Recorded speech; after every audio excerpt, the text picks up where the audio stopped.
Gotta love a good Shady car story. I drove a Ford Maverick Hybrid at Gilpin Ford, the proclaimed largest Ford dealer on the planet, and I found out why they're the largest, because they love to rip you off.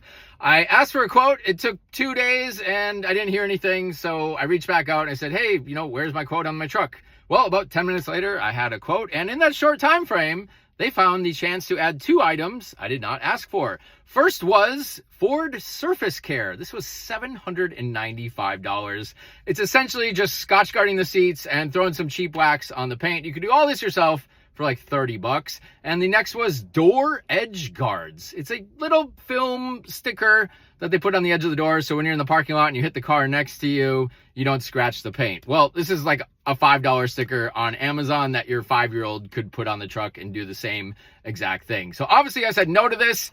Absolutely not. We'll never ever pay for this. I was told these were pre-installed and non-negotiable. I was like, the quote literally says optional items. I did not ask for this option. So then he comes back and says, okay, I guess I could get rid of the surface care, but you have to pay for the door edge guards. Again, I said, absolutely not. We'll never, ever, ever pay for that or anything else you try to add on to the truck. Finally, after a few more back and forths, he did get rid of the door edge guards and the surface care. But by that point, I had such a sour taste in my mouth that I absolutely did not want to do business with this dealership. And then he comes back and says, this is common practice in California. You should know that. I was like, yo, I didn't just move here from bum F nowhere yesterday.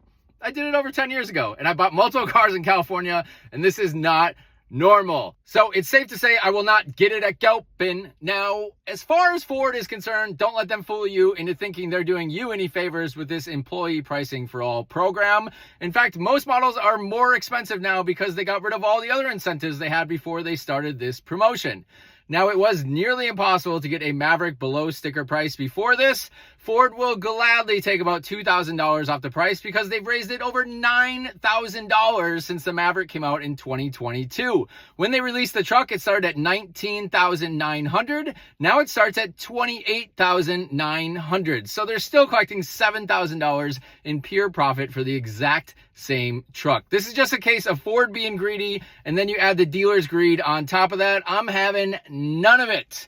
Now it's time to share your dealer horror stories in the comments below because I'm sure you got some good ones.